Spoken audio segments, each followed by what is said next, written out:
welcome to the Daily Weekly podcast. We'll be showing our thoughts on a variety of movies and TV shows. And discussing more topics just like this one. So if that sounds good to you, why not consider subscribing? I'm your host, Bradley. And I'm your other host, Rachel. So, we've done one of these episodes before, actors who started their careers later in life, and when I was doing the research for this, I found that more than I expected to be honest. So, here we are, back again for another one. Exactly. Oh, no, it's nothing. I didn't realise you had a line. No, there. I don't have. Well, you basically said my line. I basically said your line without realising it. Okay. Well, I tell you what, you can have the honour of kicking us off on this list. Thank you. So, number one on this list is Kathy Bates. Now, I actually can't believe this one, that she started so late in her life, because I feel like she's always there. She's always on telly. You know that if Kathy Bates is on screen, whatever you're watching is going to be good. But her Hollywood breakthrough didn't come until she was 45. After landing in minor stage and TV roles, Bates became a stage success, garnering a Tony nomination for her performance in Night's Mother when she was 38.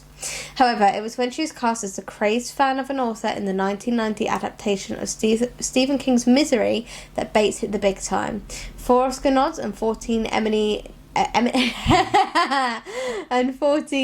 nominations followed. I said this before, and I'll say it again.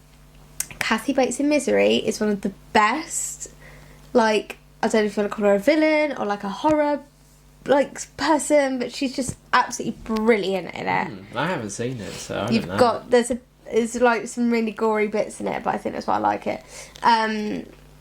But yeah, and I feel like the 1990s was quite big for Stephen King adaptations, because he had Misery and It and Green Mile. Was that in the 90s? I don't know. He was busy around that time. He was a busy chap getting was. all those royalties in. But no, she's brilliant. She's also in Titanic, American Horror Story, which I love her in. Everything she is in American Horror Story, because have you seen? You know that it changes series to series. Yes, I know so that it's a anthology series. So each series has a different storyline. Every single character she plays is stellar. It's just perfect. Even the crap series Coven, was it Coven that she started in? She was good in that. Yeah. And of course she was in The Office, the American version. Yes. Oh my god, what was her name in it? She had the big dogs. Yeah, she plays the big boss in boss with the big dogs. Yeah, I can't remember her name. She's from Florida. Yeah. But no, she's brilliant in that. Yeah. I feel like the brilliant thing with her is that she's still humble enough to take on TV appearances. Yeah, because not many big film actors like to. They think, like I mentioned before, they think, or at least I think, they think TV is below them. Yeah. And some actors, have even kind of said that kind of thing. Why would I? Especially if they started in TV, went to films, why would I go back? Yeah. I get it, but I do get it. It's also so that nice thing. It's oh wow, they did this. Yeah, because by the time she'd done The Office, she'd already done Titanic, she'd already done Misery. Yeah. Especially with The Office and American Horror Story, it's not even one-off roles. They're recurring roles. So that's another great. But I think we discussed before, TV and film are so diverse, they're so different to one another, and the fan bases are so different. Yeah. And I think that's a big reason why people chop and change. Same with theatre as well. Yeah. The atmosphere of a theatre is so different to a TV studio, and then a TV studio is so different to a film studio. It's constantly changing. So, I wonder if she has done theatre. Yeah, stage roles. Yeah, so, yeah. Interesting. Very interesting. Would you like to do our next one? I will do our next one. Harrison Ford. Now, it might seem like Harrison Ford has been around forever, thanks to his legendary roles as Han Solo in Indiana Jones, but until he was 35 years old, Ford worked as a full-time carpenter. After not being satisfied with the smaller roles he was getting at the start of his acting career. However, in the start of his 30s, he began to land bigger roles, like in American Graffiti, and when he was 35, he landed a role in the Star Wars series. Yeah, I think if it wasn't for Star Wars, though, Harrison Ford would have dropped off. I think so, because Star Wars led him to being Indiana Jones. 'Cause, I think George Lucas didn't, because originally I think one of our actors who nearly played famous roles, I don't know if I did this with you, but Tom Selleck was supposed to play Indiana Jones. I don't think I did that episode with you, but I did know that. Yeah. Because he was shooting Magnum PI, he couldn't do it for scheduling, and then because I think George didn't want Harrison Ford to be like the main character in both his franchises, but Steven Spielberg was like, well, he's great, you got to give him the role. I think the story's something like that. But yeah, if it wasn't for definitely those, like, he has done other big movies, but everyone goes, like, he's known for them two things. And for Star Wars, he kind of hates that he's known for that. I know. I've done other things. He has done other things, but at the same time, he's very, I don't know what the word, like, not shy, but he's very, keeps himself to himself. Yeah. Like, he's not in a new film every year. Yeah. Like, he's, like, in a select few good films, and I think that's why maybe he's typecast. I'm not saying he is, but he might be typecast. But, yeah, just... Yeah. And yeah, he's currently filming Indiana Jones 5 at the age of 80 something, I believe. Gosh. No, it can't be 80. No, he is 80 something, you're right. Let's ask our friend in the corner. Alexa, how old is Harrison Ford? Harrison Ford is 79. Oh, 79. 79! So there he is, 79, still doing Indiana Jones, bless him. Good for him. Crazy. Yeah, really good for him. There must be something in the Hollywood water that means they can all keep that up into their 70s, 80s, 90s, because I'm in my 20s and I'm struggling. I just kind of feel a bit, like, proud in a way. Like, oh my god. Like, to do a proper good action film like that. Like, maybe it's the last time, but it's nice. Yeah, no, it is nice. It is nice. Okay, on to our third one. We are now talking about Jane Lynch. So while Jane Lynch had a number of small roles in the 80s and 90s, it was the year 2000 when she was cast in the Christopher Guest mockumentary Best in Show. When she was 40 years old, that her star really began to rise. Roles in A Mighty Wind and The 40-Year-Old Virgin followed, and Lynch was 49 years old when she bagged her signature role, Sue Sylvester, in the Fox series Glee. I used to watch Glee when I was younger. I haven't watched it for years though. I've never seen it. She's like this typical blunt, doesn't give a crap PE teacher. I think we all had a teacher like that. More than one. One of my PE teachers was definitely like that. Yeah. And it's just brilliant how spot on she gets it. She gets it so accurate, like to the point where, like we've said, like we could say, oh, I know someone like that. I know I had a teacher like that. So I am the teacher like no. But no. So, and I think I said before, I love the relationship she had with the girl that had Down syndrome. And you really see like her character unfold with that. So she's not just a blunt, funny comedic character. You do see another side to her, which I think a lot of people who watch comedy are like, they can never do a serious role, but they can. I mean, who else? Is it Dawn French has done like serious roles? Yeah, she has, yeah, so lots of comedians can do it, but a lot of people just assume they're just funny. And that's it, that's all they're good for. Yeah. What was I going to say? Yeah, something I mentioned last time is that obviously I've seen her in some films, but I knew her from another series, 2.5 Men, where she played the therapist of the main character. And I don't want to say, again, like typecasting, but she does that role well, almost like real. I mean, maybe, she's completely different in real life, or maybe she is how she portrays her characters, but it just seems real. Yeah. Like, you can maybe tell that's a character in a TV show, then she's in the same thing, or she's like a real person. Yeah, she is so realistic. Her realism is like on point, and that's why I think her character Sue Sylvester was such a hit, because so not every teacher is that rude and blunt and harsh, but there are some that are like that, and they are brilliant. They're always they're the ones where when you go to a school reunion, you're like, oh my gosh, I've thought about you for years. Like, you're the one teacher I remember. I wonder if anyone will ever say that about me. You're the one teacher I always remember. Oh, that might be a nice thing. That would be really nice. I think I'd cry. I will, but just another thing. I don't know if this was just my school, but it was a bit weird how every PE teacher in my school also doubled as a maths teacher. They all taught maths. That's just your school. That was really weird.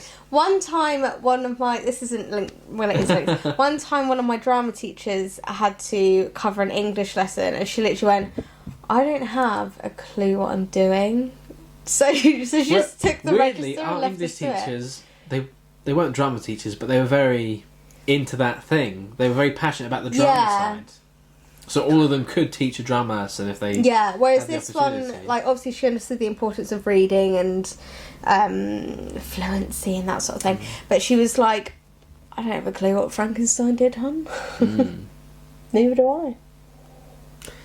So, on to the next one on our list, Steve Carell. And I don't know... Has Jane Lynch been in an episode of The Office? I don't think she has, but now that I'm thinking about it, I'm thinking, why not? Why not? She would have been amazing Why not? in that show. She could have been Kathy Bates' character. She could have been. She could have been... I was really- actually thinking she could have been, what's her name? Blonde hair. That doesn't really narrow it down, I'll be honest. The cat lady one The cat lady. in The Office. Oh, Angela. Angela, she could have been Angela. She could have been, yeah. She definitely could have been a character in The Office. That was a missed opportunity. Oh. Yes, so, sorry, Steve Carell. Yes, so Carell has been the star of some of the biggest comedy series and films of the past 2 decades, but it wasn't until his mid-40s that his career really began. Hang on, mid-40s or mid-30s? What? Oh, mid-30s, yeah. I was thinking then, mid-40s seems a bit late. I don't know why I said that. Yeah, so that was weird. I looked right at it. Your brain just, like, did it different. Yeah, that's really weird. I think this is the first sign of a stroke. I'm confused. At the age of 34, he starred in I'm not okay. Do you want to take a minute? I'm okay. Do you want to go get some fresh air? Need to do this. It's the last one. At the age of 34, he starred in the short-lived series The Dana Carvey Show before landing the role of correspondent on The Daily Show 2 years later. However, fame really came beckoning when, at the age of 43, when he both starred in The 40-Year-Old Virgin and landed the role of Michael Scott in the US remake of The Office. Yeah. Yeah, those 2 things were really like the turning point for him. Absolutely. I didn't actually realise they were done in the same year. I think... Maybe Yeah, there must have been. Or at least a year, or roughly around a year apart. That sounds about right, actually. And obviously with the creation of Michael Scott came the creation of Bradley J. Simmons. Came the creation of you. It wasn't until... I've seen The Office before, but it wasn't until the last couple of years that I've really began watching it. So the character of me coincidentally existed it's just alongside. so coincidental.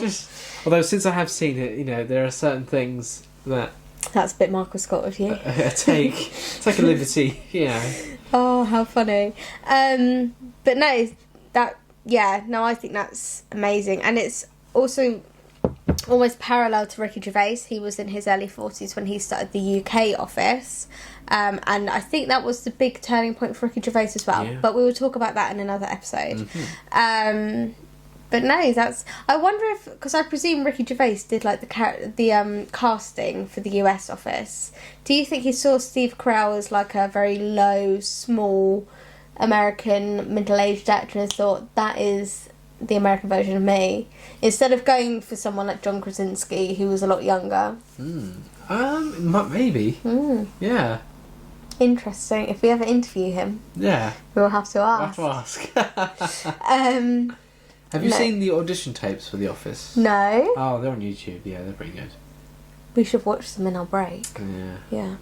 But no, he's gone on to be incredibly successful, not just in comedy genre, but also in children's films like Despicable Me. Yeah, series. And he's also done like some serious drama films as well, so he's quite versatile in his ability. Absolutely. And I think he is making up for lost time, not in a horrible way, but because he is doing so much now and everyone knows him and everyone loves him. I'd watch anything with him in it. I think I would. He's just such... Yeah, he's so good. Mm-hmm. Definitely. I don't think I've watched anything where I've been like, crap. Yeah. Okay, on to our last one. Number 5 is Viola Davis. Davis is now considered one of the greatest actors in Hollywood, but her big film break came when she was 43 years old, when she was Oscar nominated for her role in Doubt. Prior to that, she had success on the stage, achieving acclaim in her 30s. But since her 40s, Davis has gone on to star in projects like How to Get Away with Murder, Fences, The Help, and Ma Rainey's Black Bottom, which is the last film Chadwick Boseman was in. Indeed. Doesn't mean I've watched it yet, because I'm so behind on everything. But no, I feel like she's been a real big up-and-coming star recently. Mm-hmm. Yeah, I like Viola Davis. I think she's pretty cool. Yeah. I think the only thing I've seen her in was Suicide Squad, the 2016 film, and that wasn't a very good film, so they didn't really sell me on her. But she was playing a character that you're not meant to like, so... Yeah, but sometimes you just like the bad ones, don't you? I just found her a bit irritating in that. Well, that's the character, it's the writing, the directing, not the actress. So, you know, I have to see more of her work to truly give an opinion, I suppose. Yeah, all I know is that she is very highly acclaimed, and she is a rising star even at her age. Yeah, and definitely. I suppose she's in her 50s now. But no, she's excellent at what she does. Mm-hmm. Okay, have we got time for Not Yet Titled News, do you think? Let's have a look. Okay, so it's now time for the Not Yet Titled News. Toy parked on yellow lines in Portsmouth slapped with penalty charge notice by council in funny gesture. A toy car parked on yellow lines was slapped with a penalty charge notice by council parking wardens, but escaped having to pay a fine after it turned out to be a joke. Those funny council workers. Wow, they're so funny. I love it when they give me tickets. That's just on a car that I don't even own. Hilarious. Enforcement officers spotted a tiny green car parked on Durban Road, Fratton, next to Kingston Cemetery on Monday of last week. It was a ghost. No, it was a ghost car. They then placed a penalty charge notice on the sports vehicle. Okay, it's a sports car. Good for that clarification. Much to the bemusement of locals, one of whom then posted pictures on the breaking news and incidents Facebook page. Wow, that's breaking news. Such breaking news. Oh my god, look at that. There's the car! There's the car in question. Oh, it is like a toddler's car. Yeah, it looks like with a... not... I want one. That is so funny. Got the fine on there, and... to me, that doesn't look like a UK licence plate, but, you know, that's just me. No, it looks European. That's what I was thinking. Now, Portsmouth City Council have revealed the fine was put on the car in jest. This was a light-hearted joke by one of our civil enforcement officers, seeing the toy car parked on double yellow lines, meant to make the owner and passers-by smile, which it seems to have done given the comments on Facebook. We hope the child that is reunited with a toy very soon, and they will be pleased to hear that there are no fines to pay. However, we do recommend keeping toy cars off the roads and yellow lines. Can you imagine having to go to you're going to be like, right, you need to get your car off the road. You need to get off the road. You've got to pay this fine. Like, that is a hard lesson to learn, but it's an important one. You know, there are two ways to think about this. It's great to see them having a laugh and good time, but that is not a good use of official council time and resources. No, it is not. Playing jokes like that. I was actually thinking, as soon as you said that, how many tickets must they have spare in order to be able to do that? It's just they love giving out those tickets. They love giving them out. You have it's a ticket. Just the satisfaction they get from it. I should be one of them people. I'd get a lot of satisfaction out of that. I think you would, do you know actually. what? I see you stopped here. Just to stop ever so briefly, but it's a yellow line. I can't. I'm afraid there's a notice for you. I feel like you would enjoy that on a really sadistic level. Yeah, I want to be a traffic warden. When I grow up. I want to be a traffic warden. I can annoy people every day. Oh, okay. Well, that has brought us to the end of another episode. So thank you so much for watching. If you have stuck around and watched, if you are listening, come find us on YouTube. You can come see us and what we actually look like. Yeah, and we're also drinking out of official daily weekly merchandise mugs, which maybe one day you might be able to buy for yourself. Maybe, if you want them. If you want them, that is. We are in the process of sorting that out, so I thought I'd let you know. Are we? Yeah. Are we actually? Yeah.